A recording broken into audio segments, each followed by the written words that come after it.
Good day, welcome to News Now on TV360. I am Fidelia Aguncha. Nigerian President Muhammadu Buhari has written to the Senate seeking the confirmation of Aisha Ahmed as the new Deputy Governor of the Central Bank. The President is also seeking the approval of the lawmakers for 4 new members of the Apex Bank Monetary Policy Committee. The nominees are Adeola Adenikinju, Aliyu Sanusi, Robert Chikwendu Asogwa and Ashek Maidugu. They will replace 4 NPC members whose tenure expires at the end of this year. After the Senate clearance, the new appointees will resume duties in January 2018. President Muhammadu Buhari is expected to meet with the Minister of State for Petroleum, Ibe Kachiku, on Friday. According to news reports, the meeting is expected to begin at 11:30 a.m. at the Aso Villa in Abuja. The scheduled meeting comes days after a leaked memo from Kachiku to Buhari. In the letter, Kachiku was accusing the group managing director of the Nigerian National Petroleum Corporation, Maikanti Baru, of insubordination. He also accused the NNPC GMD of allegedly awarding contracts worth over $26 million without due consultations. Another issue raised by Kachiku was his inability to meet with President Buhari since his return from London in August. The issues are expected to be addressed in the meeting on Friday.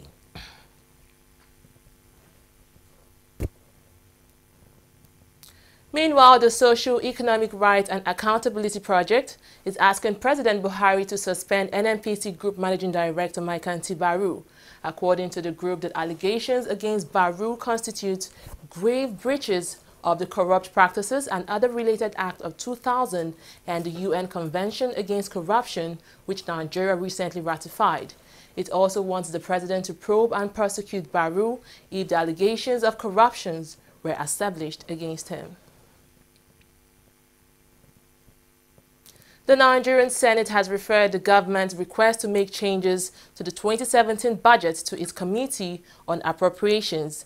The Senate reached the resolution following debate on the environment request of the President. The senators had initially rejected the request, describing it as unconstitutional. However, the Senate President Bukola Saraki intervened, appealing to his colleagues to allow the request to be transferred to the Committee on Appropriations. Although Saraki acknowledged some of the arguments of his colleagues, he, however, appealed for more support for the executive arm of the government. The National Cashew Association of Nigeria has called for the immediate privatization of the nation's ports to save it from total collapse. The body, while addressing the media on Thursday, decried the total collapse of infrastructure within the Apapa ports and urged the government to address the issue as soon as possible. The issue of the problem that we are finding at the port, the Lagos port, both the Apapa port and the Tinkan port, has gotten to an intolerable level, and that's why we're coming out today to bring it to fore, because we believe our government is very responsive. Our government really are working hard to see that export is developed in Nigeria. Condemned corruption and security threats at the port. It says the situation will impact negatively on Nigeria's economy if not properly checked. We need help. We are begging for help. We are crying for help. Government should help us. You just have to give immediate palliative because of the promises from the government, the emphasis on non-oil export. A lot of people have taken to farming. Where would they sell the products they are growing? This year alone, we have increased cashew production from 160,000 metric tons to 175,000 metric tons. And more cashews were planted against 2018. Our volume will be increasing by additional 10 to 15%. Where are we going to sell these goods? if we continue to stuff our warehouses with agricultural commodities that are meant to be shipped. They are not meant to be kept in warehouses. They are meant to be shipped. We are going to sell them. So this is a big crisis. All the media houses to visit this Apapa Road. You will see the containers lining from the entry of the port, the entrance of the port, to Ojuelegba on Fridays, Saturdays, and Sundays. If you go there every day, this is what you see. You see minimum of about 2,000 containers waiting to enter the port. The government should need to help us urgently if they want to achieve this zero oil economy in the next 3, 4, 5 years as being planned. It is genuinely being threatened. The Economic and Financial Crimes Commission has rejected a witch hunt accusation leveled against the agency by Patient Jonathan, wife of Nigeria's former president. The ex-First Lady accused the head of the Economic and Financial Crimes Commission of an orchestrated plan to tarnish her reputation and that of her husband. The anti-graft agency has now dismissed the allegations. The Independent National Electoral Commission (INEC) has fixed dates for Ekiti and Osun 2018 governorship elections. According to the electoral body, the Ekiti state governorship election will hold on July 14, 2018, while Osun polls will hold September 22, 2018. INEC further reviewed dates for the commencement of campaigns in both states. Campaign will begin in Ekiti state on April 15, 2018, while that of Osun will start June 24, 2018. A deadly viral infection known as monkeypox has broken out in Nigeria's southern Bayelsa state. At least 10 people have been quarantined following the outbreak. The 10 include a doctor, and efforts are being made to trace 49 other people who had contact with those thought to be infected by the virus. According to the World Health Organization, monkeypox is a rare smallpox-like disease that occurs primarily in remote parts of Central and West Africa near tropical rainforest. This is the first outbreak of the disease in Nigeria. The Niger State Emergency Management Agency has confirmed the death of 22 people in a boat mishap around Mahuta community in Agwara local government area of the state. Hussaini Ibrahim, Public Relations Officer of the agency, confirmed the incident, saying 7 of the travelers were rescued alive. They were traveling from Yari in Kebbi and Magi around Kontagora area of Mahuta in Niger State. Looking at more stories now, entertainer and convener of our Mumu Don't Do movement, Charles Oputa, popularly known as Charlie Boy, has filed a fundamental rights enforcement suit against the Nigerian police force. In the suit, Charlie Boy is seeking damages worth 500 million naira for infringement on his human rights. It doesn't matter that the protest was about the president, because Buhari himself is a beneficiary of a democratic process. This is the president who has led protests in the past. This is a president who has enjoyed the right to peaceful assembly. So if citizens demanded explanation on his whereabouts and decided to embark on a peaceful protest, they should have been protected. It wasn't necessary for the police to be used to attack them. So when they said the protest brought an embarrassment to the country, we are thinking that what is more embarrassing is that we have a president who promised that there will be no medical vacation abroad, but went outside the country for treatment, and Nigerians protested and they were attacked. So obviously we have a reason to come to court. It's no secret there's indeed an obvious communication gap between the Nigerian military and the media. To shrink this growing gap, the Nigerian Army has organized a 2-day media workshop in Abuja, the nation's capital. In the past, the military has been accused of holding back key information from the media during its operations. It's expected the workshop, with the theme Enhancing Human Rights during Internal Security Operations through Effective Information Management, will examine the need for collaboration between the media and the Army for national security. At this point, let me call on citizens of our nation, particularly human rights activists and media practitioners, to partner with the Nigerian Army and the Directorate of Army Public Relations in the collective efforts to bring to an end the menace of various security challenges affecting our dear nation. The reportage and editorial dimensions taken by journalists will in no small measure aid the efforts of the military. While carrying out your role as the fourth estate of the realm, I implore you to do your part in the collective effort to stamp out evil from our nation. Much as the Nigerian Army strives to sustain its cordial relationship with the media, it is necessary to address a situation where its successes are often downplayed, while opinions that tend to portray the Nigerian Army in negative light are being amplified despite our genuine efforts to put the record straight. More so, it is unfair that while we repeatedly affirm our commitment to democratic rules and values, promotion and respect for human rights, attempts are still being made to whip up anti-military sentiment through unwarranted antagonism from some media outlets. This often manifests itself in the publication of unverified stories or outright posting of false stories and allegations.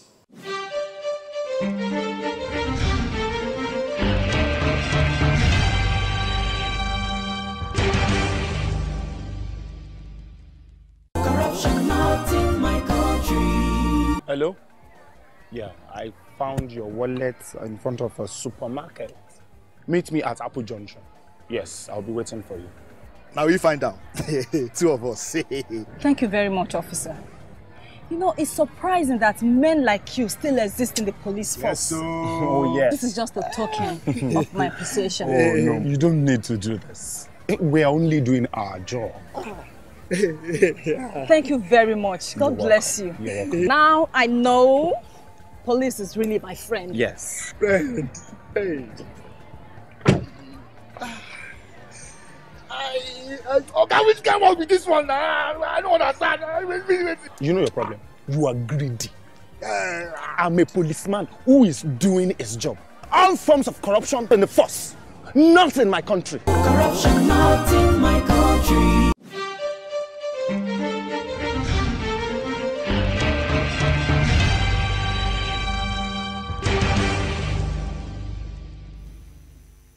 Up next is business with Thelma Okuru. Thanks, Fidelia. The Central Bank of Nigeria, CBN, says it has recovered over 50 billion naira excessive charges imposed on bank customers. The Apex Bank says the money was recovered by the Consumer Protection Department of the bank. It has also put in place means to reverse what it describes as every form of unwholesome practices by deposit money banks. Meanwhile, the naira remained stable at 363 against the US dollar on Thursday as CBN continues its intervention to support the currency. This week alone, CBN says it had injected $195 million in the interbank foreign exchange market. Oil prices gained on Thursday, sustained by talks of an extension for a deal to cut output. U.S. crude rose 91 cents to $50.89 per barrel, while U.S. crude rose to $56.85 per barrel. U.S. Energy Information Administration reported Wednesday that U.S. oil production hit 9.56 million barrels a day in the week ended September 29th, its highest level since July 2015, while exports were nearly 2 million barrels per day. This has raised concern over how effective cuts by the OPEC-led coalition could be globally. The Nigerian Stock Exchange seems to be picking its rising gauge as the market records a back-to-back green close for the quarter. The all-share index closed with a difference of over 400 in 1.17% as against Wednesday's difference of 52.48. And the main four advances for the day include Dangote Cement, Nestle, Presco PLC and Lafarge Cement. The decliners had Mobil, MRS Oil, PZ Cussons Nigeria and Cadbury Nigeria PLC, losing with 8.28, 1.51, 0.68 and 0.54 respectively. Meanwhile, those with the most trades include Skybank, UBA and Transnational Corporation of Nigeria, as well as Mark Nicholas PLC. The day's trade was 3,327 in the volume of 317,440, valued at 2.853. Well, that's all on business. More stories coming up. Don't go away.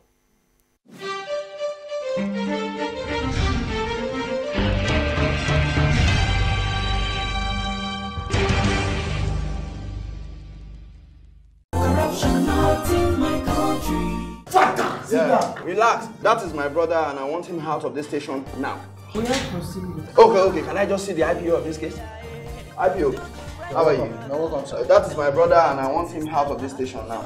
Do you know the offense he has committed, sir? What do you guys want for the weekend? Okay, let me see your DPO. This way, sir. Oh, better. You don't know who is here. That boy is my brother and I want you to assist me to free him. The man found the gun, confessed to robbery. Things like this happen. 200,000 naira for you. Are you bribing me? 500,000 naira. Robbery suspect? 1 million naira. That is corruption.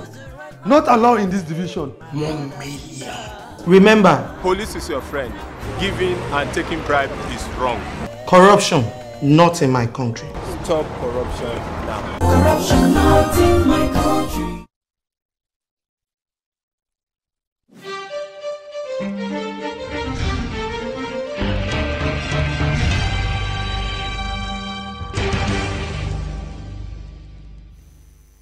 Glad to have you back. French and Nigerian troops have conducted operations near Niger's border with Mali, a day after an attack which killed 3 U.S. Army Special Forces members.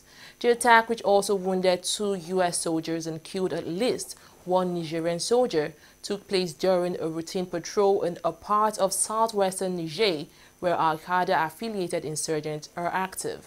No group has claimed responsibility for the attack. The military, however, point fingers at Al-Qaeda and Islamic State insurgents in the Greater Sahara as the perpetrators.